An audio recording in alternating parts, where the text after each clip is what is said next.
Welcome to Manhwa Recaps, spoilers ahead, watch out, and take care. Huge shout out and special thanks to the channel members. Is there a man who's never dreamed of becoming a martial master?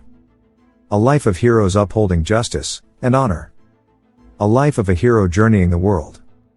The sound they create is completely different from the average man, and surely everyone has dreamed of having such a life at some point.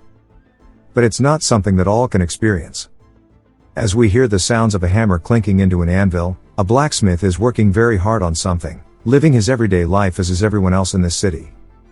Kids are fighting, of course, with the same dreams of becoming a martial artist, but this story is going to revolve around this blacksmith, and he says that the fact that people can't experience a life of a hero is what draws everyone to fantasize about it. As we see him inspecting his work, he walks over, handing it to the client, saying that these are the acupuncture needles he ordered. His name is Tang, and he is 20-year-old physician. He holds up the needle, saying that the sound can awaken a dreaming boy, turning him into a hero. The client inspects it, and then starts smiling, asking if he said he was a physician.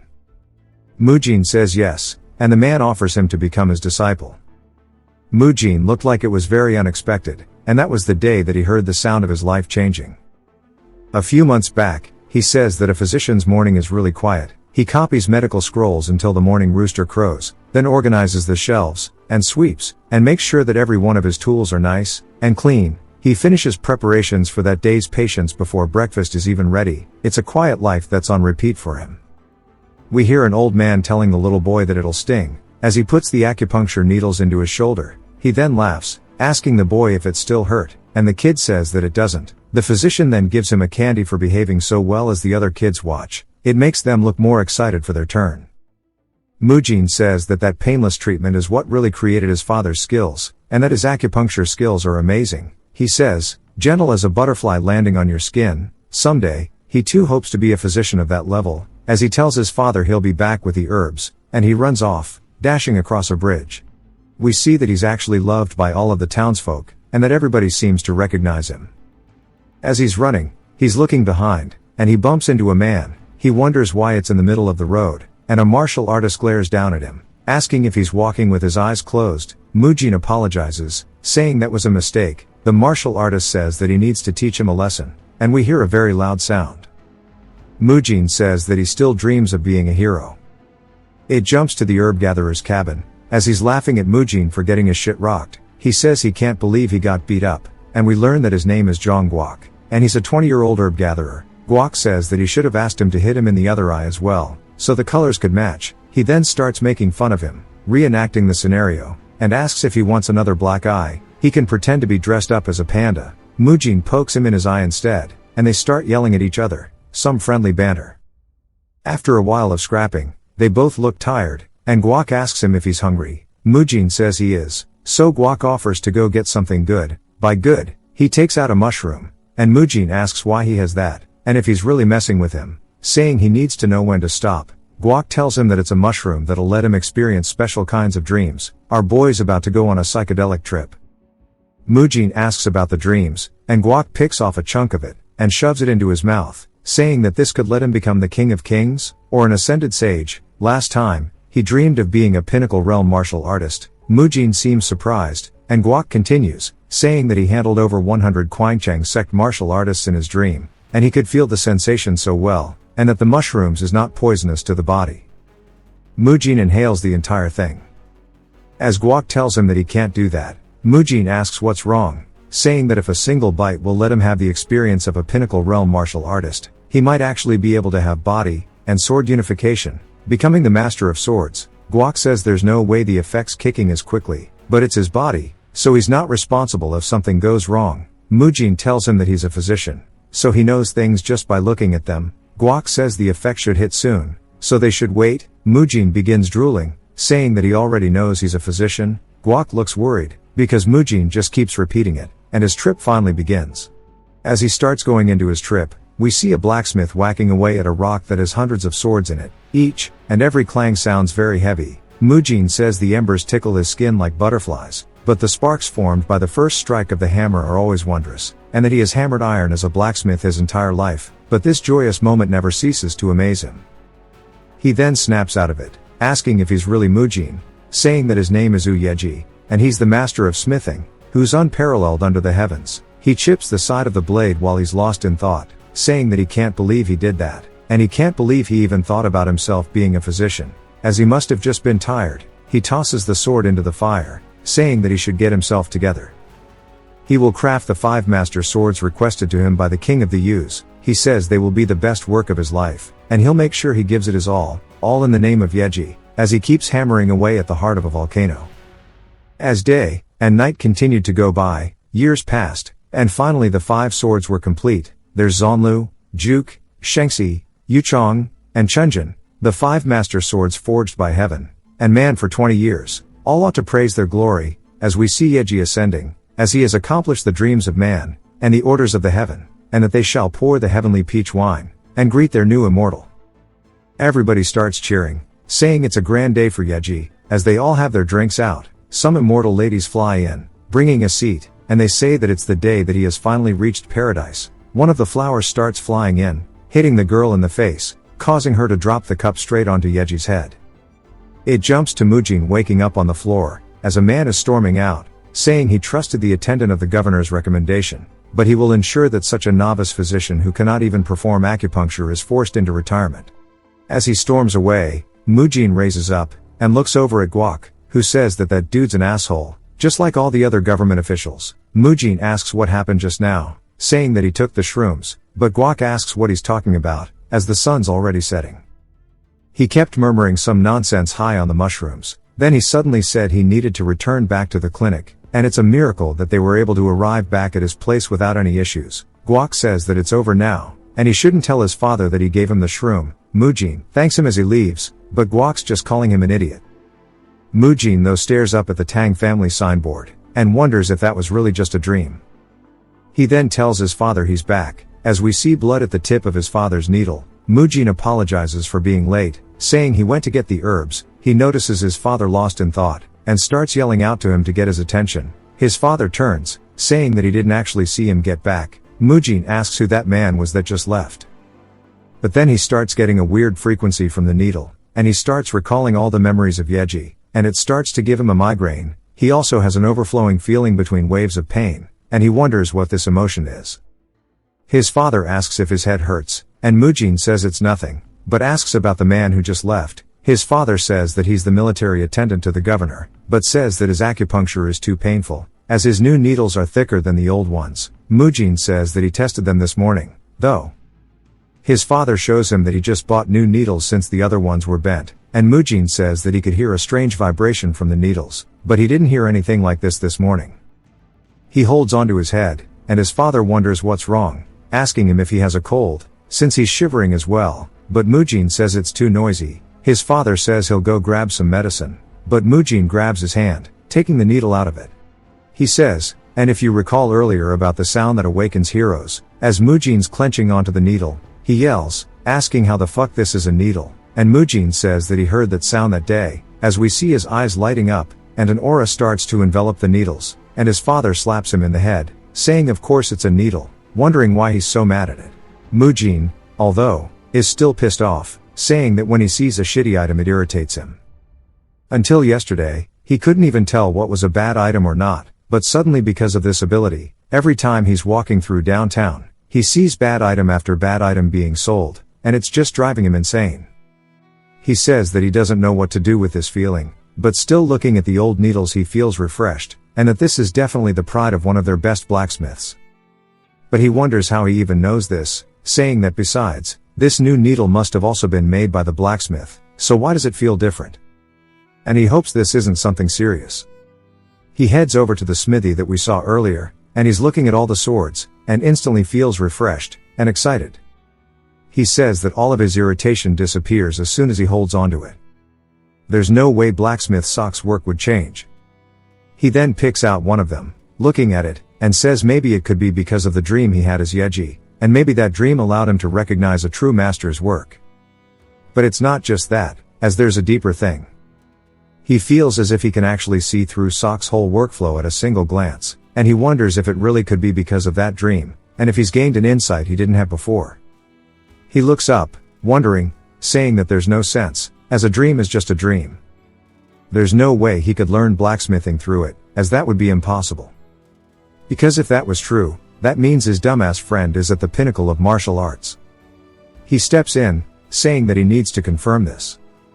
He must go to blacksmith sock himself, and find out what's happened to him. We hear a different man screaming, asking if he doesn't like the needle. Mujin looks a bit scared, and the guy says that he may not be as good as his father, as this is Sock's son, named Jizung. He says that he's been in and out of the forge for 20 years, and he should not treat him like an amateur. Mujin says that he never said he lacked skill. Mujin says that it's unfortunate that Sock retired. As he's getting spit on, he says that no wonder there are only a few refreshing works left, and that everything else new and shitty must have been created by Jizung. Jizung then sighs, saying that he knows it's hard to live up to his father, but now even the clinic's people are belittling him. He says that if he has such a sharp eye, he should try finding his father's works among all the ones out here, and teach him about what he's lacking compared to his father, saying surely he won't be able to tell the difference, but instantly, Mujin brings out all of his father's swords, which surprises him. He says that in an instant he picked them out, saying that the difference is really that big. Jizung says most people overlook them because of their simple designs, and he sure does have an impressive eye. Mujin says he definitely planned to mock him if he had failed. Thanks to him, he's convinced that dream wasn't only just a dream. Jizung says at first he thought he was just a picky customer, and he gets why he didn't like the needle he made. Although he was the one who asked for him to find his father's work, he managed to select every last one of his father's pieces, and that his eye surpasses his for sure. And even if he hammers away endlessly, he can only end up creating a mediocre thing, and that leaves only a single option. Mujin must craft something himself. As he puts the hammer in his hand, Mujin is just surprised as he's looking down at the forge. He thinks about it. Jizung says that if he thinks it's impossible, he'll craft another needle himself, but he should try. Mujin says okay, after all, when else in life could he get the chance to act as a blacksmith? He takes off his shirt, saying that he's ready to go straight for it. He starts to throw in some coal and logs, and starts to get the fire ready, saying it's time to start with some simple practice. He shouted with confidence, trusting the knowledge he got from that dream, but doesn't know if it's going to work. He takes out a lump of metal, raising the hammer high. He says it's like asking a patient to prepare their own medicine and needle themselves. He holds it tightly as he starts whacking away at it. He says still, he wants to try hammering. Jizung looks surprised as Mujin is whacking away at it. He can feel it actually working, and he gets excited, saying that this is extremely fun. Jizung is watching as Mujin whacks away at it. Jizung, watching in surprise, says at first he thought he'd laugh at what he'd do, but his hammer blows are flawless. Unlike a physician, he's a natural just like his own father, who spent his life forging metal. This sound makes it ring like a clear musical note. He wonders if he's witnessing the reincarnation of Yeji himself, asking if this is truly just talent. He says rather this surpasses talent. As Mujin pulls out a blade, we see it exuding an aura of masterwork already. Jizung says he needs to sharpen this blade, and show him how he makes the handle and the sheath. He wants to see the complete weapon that exists in his mind. Mujin drops it onto the ground, and Jizung wonders what he's doing, but Mujin says he wants to melt this piece down. Jizung asks why, and Mujin says his arms are warmed up enough. So now it's time for him to make a proper needle. Jizung nods his head, saying that he might as well, since that was the reason he's here after all, and they start ripping the fire once more. Here we see the needle from Mujin's father going into a man's shoulder. The guy who stormed out is asking the general attendant if he's serious, asking how that cannot hurt. Then that guy gets it as well, saying that his back pain has gone instantly. Another old dude says there's no way it would be better so quickly, before he gets his done as well. They ask if the needle was really inserted, since it feels so painless. And the old man from before wonders if maybe that it was just an off day. They say that this is insane, but then the line just continues to get crazier and crazier at Mujin's father's house. Everybody's walking out feeling instantly refreshed, and honestly glowing a lot even though they old as hell. The line's so big it's even hanging out the street down the bridge. And it's genuinely the talk of the town, as everybody seems to be yapping about it throughout the entire city, even out in the mountains, showing just the impact that proper craftsmanship has on his father's workplace that matches his skills. At a nearby inn, two travelers begin approaching it, saying that they should have visited the Tang family clinic before leaving the city. The other dude says that he wanted to, but the line was hella long, he couldn't even get inside because of how many people were waiting. We see a man interested in their conversation as they walk by. He decides to go check it out as he heads to town. As there's still a line at their clinic, on the other side we hear people yelling about somebody cutting in line, and a man yells, asking if he doesn't know who he is, and then we hear people screaming. Mujin turns the corner, wondering what's with the commotion. As we see a blade pointed at another man's throat, and that it was the man from the inn, and he looks absolutely pissed. Mujin says this is a fight between martial artists. And that dude says if he's that eager to know, then he'll show him firsthand. Mujin sees blood flying, and starts running in, straight towards the man who got cut on his chest. Mujin begins to apply pressure to stop the bleeding, but then is surprised to see that he actually carved out the name, eccentric physician, in blood on his chest. He says with a single strike, he only cut the skin without harming bone, or muscle, and that he's a martial master, and that title is definitely something he's heard before. The eccentric physician says that he's a grown man, yet he's gonna cry like a child, to faint from such a small cut, he barely scratched him, all he has to do is apply medicine for a few days, and he'll be fine. Mujin then realizes what it is. As the man's laughing, saying this isn't even a proper clinic, Mujin says that this man is none other than a physician killer, and that he is the eccentric physician named Li Chung. We get a flashback to Mujin, saying that any time he looked at his father's work, it would always make him super proud of him. He may not be the best physician in the lands, but like a strong tree that holds its place, he's a physician that may not be flashy, and is resilient. That is the proper attitude of a physician he had learned from watching his father, and this man Chung is the opposite of what he has learned.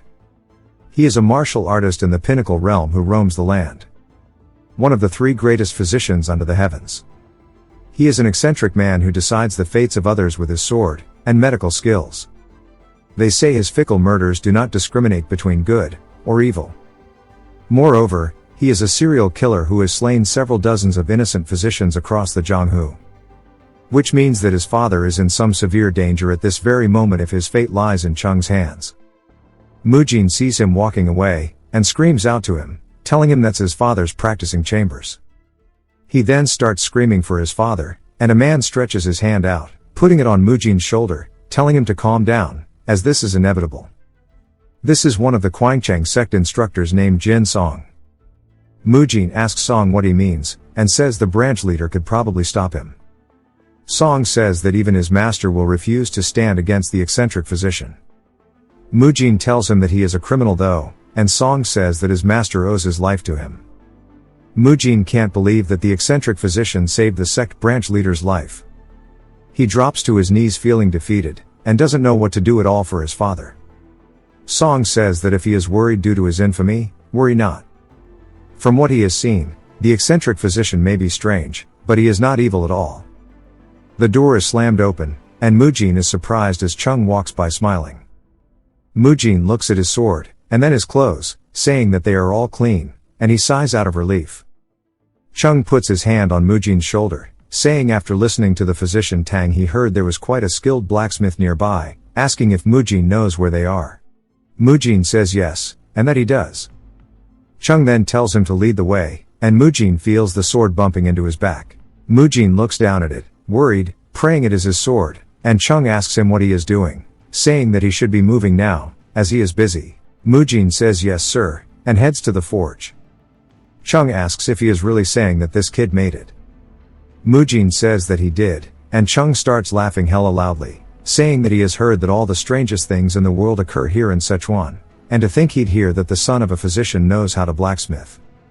While Jizung asks who he is, and Mujin tells him.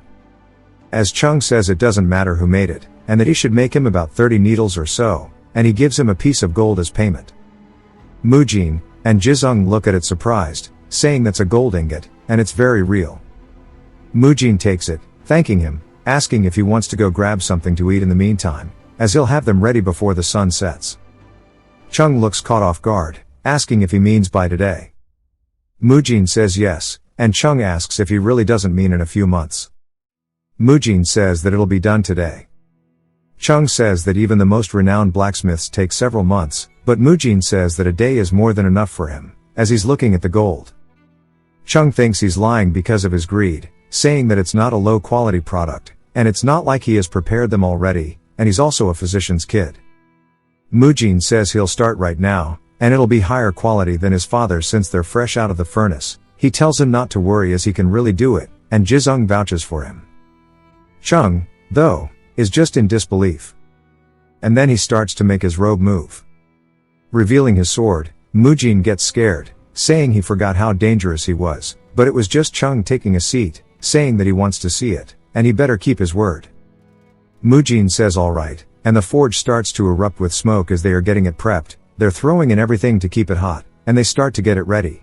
Chung watches, saying that crafting acupuncture needles is a grueling process that requires creating large quantities of wire, picking out only the best, and then grinding them down to a fine point. The needles owned by his father were not needles that could simply be explained as a lucky batch, and he'll watch with his own eyes. He says that his body is pretty good for a physician. And then he notices something as we hear the first strike, and he looks genuinely surprised, and his eyes start to light up. The strikes continue as Mujin tightens the grip on his hammer. He continues whacking at it over and over. Chung's eyes are glued onto it. As Mujin's whacking away at it, he then folds it in half, and breaks it, before continuously whacking away at it. Chung can't believe what he's witnessing, and a little later Mujin thanks him for waiting, saying that these are all the needles he requested. And that is when Chung asks for him to become his disciple, and Mujin is confused, asking why he would want him. Chung says that he doesn't think he should rot in this small town as a physician for the rest of his life, asking if he doesn't like the idea. Mujin says it's not like he's not interested, but he has duties to the clinic to attend to, and he was just getting acclimated to working in the forge. He said he wants him to be a disciple, but he's not sure what he can learn from him. Chung laughs, asking what he means. As he draws his blade, he throws something with his other hand, and instantly puts them back by his side, saying that he has 2 things he can teach him. Mujin asks what they are, and as it zooms in on the back, we see he actually cut through something on the table, as well as threw 3 needles into Jizung's shoulder in an instant. Chung says that he can teach him martial arts and medicine, asking if he's not interested. Mujin says not only is he a pinnacle realm, but he is one of the 3 greatest physicians. It's an opportunity to learn both things he's interested in, and it may be due to his infamy, but if he becomes his disciple, even the Quangchang sect wouldn't be able to mistreat his family. Chung says it's convenient to travel with a quick and skilled blacksmith. Mujin asks if that's all, and Chung says in return he'll teach him just like he promised. Mujin says this is more like a contractual relationship than being a disciple. Chung says that if he would prefer to call it that, then sure. Asking what he would do for a patient with weak qi if their limbs are cold, and they begin to shiver. Asking how he would treat it. Mujin says that he must first treat his fluid imbalance first, so he would give him medicine made from poria and licorice roots. Chung says he passed the test, and that if he's smart enough to have memorized the Shang Han Lun and the Nai Jing text, he can learn martial arts. Mujin asks what they have to do with martial arts. Chung asks him what he thinks the strength of a martial artist is. Asking if he'd ever try to teach an idiot, he could serve them teachings on a golden plate, and they still wouldn't realize what they are. Those types of guys just swing around their sword their whole life, and stagnate at 3rd or 2nd rate. Mujin asks if that's it, and Chung says exactly. Such fools cannot understand the superiority of these needles. Mujin says that he's curious about something, asking if he thinks he has the potential to become a first-rate martial artist. Chung says that a student surpassing his master has more to do with the master's teaching skills than the student's talent, asking if he understands what he's saying. Mujin heads back home, saying that means that he'll at least attain exactly where Chung is, which is none other than the pinnacle realm. He gets super excited as he starts kicking and punching the air, saying pinnacle realm sounds really cool. He then rolls his ankle and falls over. His father then clears his throat, and Mujin gets up, apologizing for being late. His father looks down at him, and then starts shaking, putting his hands on his shoulder. Mujin asks what's wrong with him, and his father cries, saying that he was deathly afraid when he heard that he was taken by the eccentric physician. When he entered his chamber he thought he was just a curious fellow. Mujin says yes, and he's not as dangerous as the rumors claim him to be. His father says that Song assured him that that was the case, and it's good to see him safe, although he thought he was leading him to the blacksmith, wondering what took him so long. Mujin says that he actually wants him to become his disciple, so he has until tomorrow night to decide, and that he really is eccentric to think he would offer such a thing out of nowhere. Mujin's father doesn't say anything, and begins shaking, and Mujin calls out to him, asking why he stopped in place, before he runs off. He then instantly runs back, giving him some silver. Mujin asks what all this is for, and he says that he should go. Mujin asks why, because they've already been short on hands these days, and his title is the eccentric physician, and he was probably messing with him. His father says the clinic will be fine, now is the only time he'll be able to leave, and he should go out, and explore the world. Mujin says he always thought his father as a sturdy tree guarding their town. His words made him realize something that may seem like common sense, but he didn't think about. His father was once a boy as well at one point, and he as well had dreams of becoming a martial artist. Mujin says that it's been 2 days since he has begun to learn martial arts. He succeeded in circulating ki around his body for the first time, and a new sensation in his body that he's never felt before. Days went by, and eventually, while it was still faint, his ki is undoubtedly growing within his body little by little. As he starts to exhale, he opens his eyes, wondering how he should put it, and he says he feels stronger, as if he has taken a step forward. He says that the only chance to leave is now, and he says that he thinks his ki has increased since yesterday. Chung says that's when martial arts is the most fun, and Mujin says he thinks he has some talent, as he said. Chung asks what he means, saying that he's not too bad, the speed at which he's gaining ki is average, though. Mujin says that he learned how to circulate it, which typically takes people 10 days, in just 2 days, and he says that his dream of Yeji blessed him with martial talent. Chung asks what he means, and throws the sword at him. Mujin catches it, and Chung holds up a stick, saying that if he's so confident, he wants to see how he fares with the sword, and he'll give him some teachings. If he can even scratch the hem of his clothes, he'll carry him on his back until they leave the province. He smiles excitedly. Mujin unsheathes the blade, asking if he's serious, telling him that this is a real blade, though, as it's sharp, and he might die. He asks how he could do that, and says maybe with his skills he could pull it off. He then smiles, saying that his only chance is a sneak attack, and as he tries it, he thinks Chung is distracted, but he expects it. Then says making the first strike sure is interesting, and he's gained some guts, and talent in just 10 days. Mujin screams as he swings forward. Chung slowly raises his stick, meeting the sword. Mujin says that it's only a stick, and it didn't even get scratched by the sword. Chung tells him to grit his teeth, and Mujin asks what he's talking about. Chung begins laughing as there's a purple aura around his stick. Mujin wonders what's going on as the sword begins vibrating. He says that it might be more like a water current, rather, it's far more massive than that. As Mujin starts to get flung backwards just from colliding attacks with him, we even see some smoke off in the distance. Mujin begins throwing up, and Chung asks how it is, and how his thoughts are on receiving his internal energy for the first time. Mujin says this makes no sense, that the guy with the most internal energy is supposed to be the strongest. Chung laughs, saying that he understands why he thinks that, but he doesn't have that much internal energy himself, so he tends to avoid fighting with pure chi. However, martial arts aren't that simple. He wonders what he's getting so worked up about, as a physician, asking if he has someone he wants to beat up or something. Mujin says that he said he would make him at the pinnacle level, which he will now call the peak, and if the amount of internal energy is all that matters, then becoming a peak master after starting training now is impossible. Chung hits him on the head with a stick, saying that even if his internal energy is weak, and he doesn't have flashy techniques, there are other ways to become a master. A moment ago when he took his internal energy, he also tried to resist by infusing his own into the sword before pulling back, saying that 2 is a good choice, and they should try it again, and this time he won't use his internal energy. Mujin looks a bit worried, but decides that he's going to do it, and readies himself as he shakes his head. He then starts to lean forward, and goes into a full leap, saying that he's going to try it once more. He swings, cutting into the stick. Seeing it chip a little makes him excited, but Chung easily walks past him. We see Mujin get hit 3 times, 1 on the forehead, 1 in the neck, and 1 in the chest, and he falls onto the floor. Chung says even without internal energy, he would have just died 3 times. His speed of accumulating internal energy isn't actually that fast, and he doesn't have a special constitution that lets him handle a large amount of internal energy at once.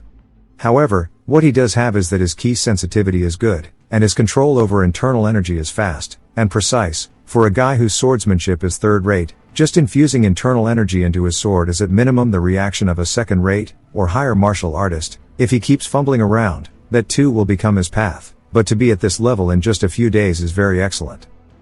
Mujin asks if that's what he thinks it means, and if he is already a second-rate martial artist, saying that he's a genius. Chung smacks his head, saying that he shouldn't have praised him. There's then a rustling in the bushes, and when they turn over, they see a shadow off in the distance. Chung crouches down as the guy gets closer, and we see that he looks like a beggar. We see 3 knots on his waist, and Chung asks what a branch chief is doing in these mountains. Turns out there's a strange disease, and there's a string of funerals in the village, so he set out to find a doctor in another town. For them to readily agree to come with him, he couldn't be luckier. This guy's name is Hong Husen. Chung says that it's crazy that he wanders for a day and a half on a journey that should only take 4 hours, even if he doesn't have a sense of direction. That sounds unreasonable. Husen says that he's never left the village in his entire life, though. Mujin says that it's a relief that he hasn't caught that strange disease. Husen says that he and his master were fortunate.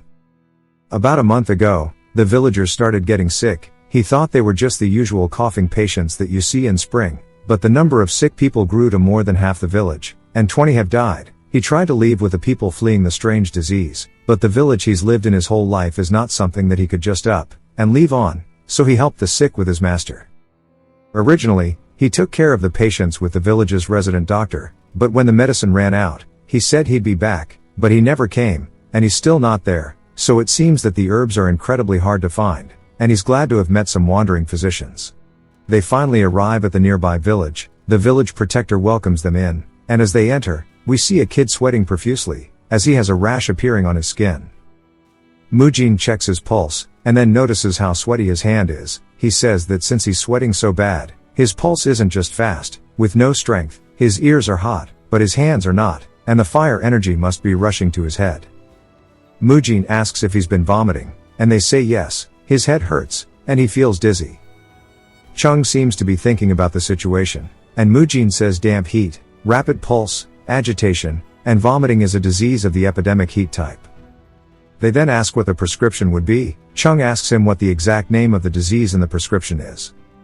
Mujin says that it resembles summer heat fire, but is different, and it doesn't have that unique cool, sharp smell either. However, if left like this, the heat will rush to his head, and he will become an imbecile, or go blind, so, it is advisable to place needles in certain points. As for medicine, depending on his progress, it seems they can use a wide variety of herbs. Chung smiles, saying that he really has read the text well, and they should proceed with the acupuncture. Mujin looks worried, and reaches into his belongings. Taking out a needle, he finds the foot, saying it's his first time performing acupuncture, wondering if he's going to be able to do it well. Chung then points at his feet, and begins infusing qi into his hands, asking if he thought learning how to control this was solely for martial arts. To a physician, his keen sense of qi is a great fortune. Mujin now realizes what he means, as Chung is infusing the kid with his qi, and is allowing Mujin to be guided as well. He can see it as clearly as stones in a stream, and that this kid has a ton of death qi in his head. Chung says that he must have sensed that, and then he needs to perform the acupuncture, and observe how it reacts. Mujin starts pricking the kid's foot while following the qi. He then slowly starts going into the chest, and then the head. Chung watches. Then Mujin wipes away the sweat from his forehead, but looks worried about the kid. The kid then starts to pant, and Mujin wonders if he made a bad decision, but the death qi starts to exit his mouth, and Mujin's immediately relieved. The kid looks relieved as well, and everybody starts to gather around. Mujin sighs out of relief, and says thank God. Chung pats his shoulder, and Mujin looks up at him proudly. Chung says today is the day he learned many things, but seeing as he has the most satisfied face right now, he's truly become a proper physician. We see somebody lurking nearby as well. One of the villagers starts talking about someone named Physician Yum. Mujin asks about him. He says that when the disease spread, Physician Yum used his own savings to treat people, and he said that only herbs from a distant land would work, so he gave all of his money to herb traders. Mujin says that he's a good man. And the villager says that, hearing that, everyone else in the village pooled their money, and gave it to him, telling him to buy more herbs from the trader. But because herb traders don't come to a small mountain village like this often, he went to the mountains to find herbs to last till the trader arrived. He doesn't personally like Husin, and he did nothing but fool around all day, but if he hadn't guided the two of them here, his son would have died, and that his son's recovery has really eased his heart. They can stay here, and while the home may be empty, he hopes that it's not too uncomfortable, telling them to rest well. Inside, we see a kid's toy on the floor. As Chung begins analyzing the house, and saying that it was lived in, he spots the doll, and then starts to have thoughts, and we see his eyes look a little bit pained. He picks the doll up, and sets it on the table, and Mujin says that he must be a good physician. Chung asks if he means Yum, and saying that it appears so, and they'll meet him soon. Mujin says that he doesn't know why such a disease is spreading in a village full of people, and telling him to look at all the food, and gifts. Chung says they should just eat a little bit, and return it to them, as there's no need to burden them with their stomachs. Mujin says he understands, but asks him what he thinks the disease is. Chung says he knows of similar diseases, but something feels off, it might be a disease he's never encountered. Mujin's surprised one of the three greatest physicians doesn't know about it, and Chung says there are more things he doesn't know compared to what he does. Every time he learns one thing, 5 more things he has no idea about come up. Mujin says he thought he would know all of the diseases there were in the world. Chung says of course not, if he knew every disease, he wouldn't be traveling the lands. Mujin asks if there's a specific disease he wishes to cure then, and Chung says that there used to be one, he knows how to cure it now, but he was too late. Mujin asks what he's talking about, but then wonders why he's staring off at the doll. He then hears something, though, as there are cries off in the distance, howling throughout the village, and the lands. Mujin says they need to use medicine, but they don't know the diagnosis, and if they just knew what it was, they could fix it. Mujin says that he really wishes they didn't know it.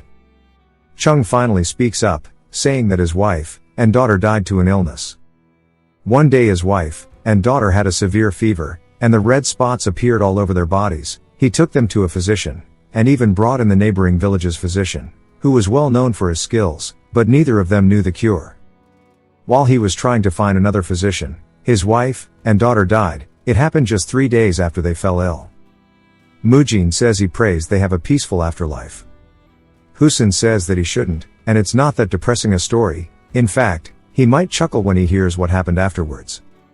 He struggled after losing them, and he left his hometown by impulse, as if there was something driving him.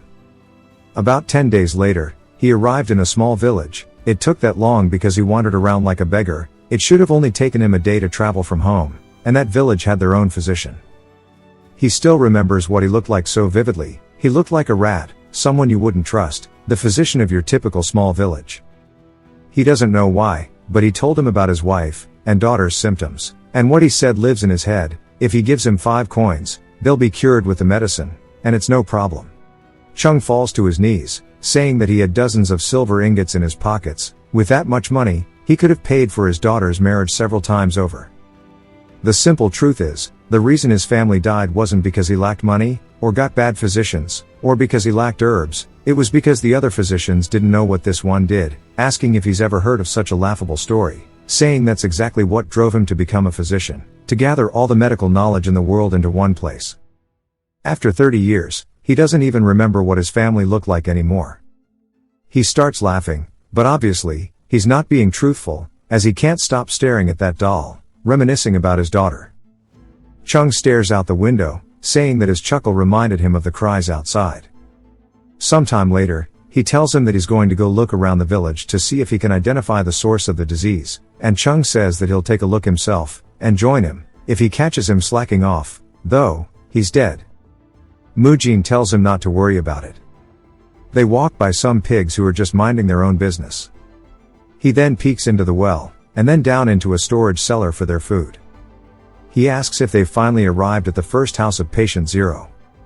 As they're staring at it, Mujin starts thinking about the disease. He says it's some kind of warm illness. Cold illness cools the body. In contrast, warm illness heats it up. Though they may show different symptoms, they're both caused by a death key that is created in a shaded, cool, and smelly place. However, neither the pigs, nor the well, nor the storage had any of this.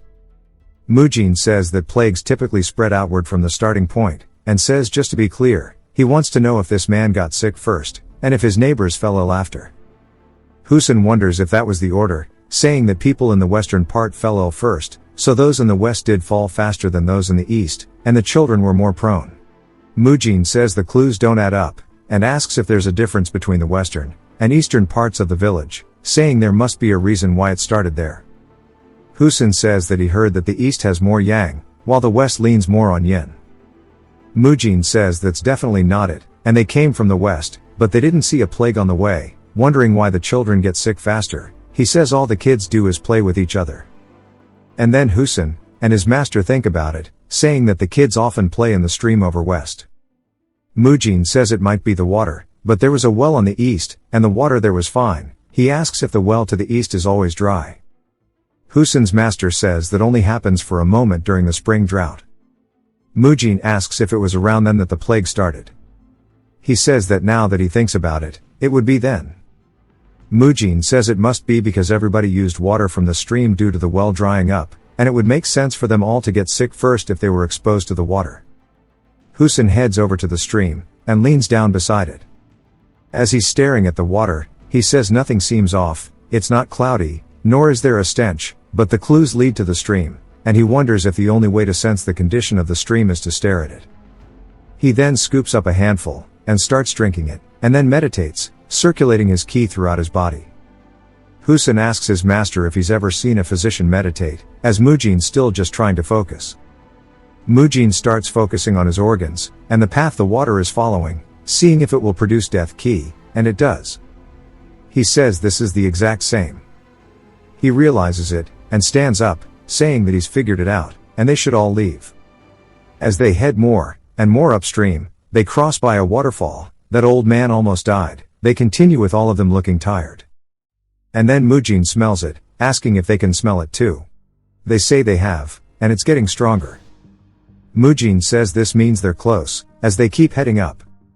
There's a purple miasma in the forest that starts to encroach on them. Mujin says that even the trees are dying, and they're close to the source. The grass is completely barren, and as they get closer and closer, he spots it, as the ground itself looks like it's rotting away. Mujin says this is bad. He then starts to lose his footing as the ground ripples. They realize that there's something beneath them, and that there's something buried right here. If you've watched till the end, comment, Amori, to let me know. Subscribe for more videos like this, leave a like or a comment to help the channel out.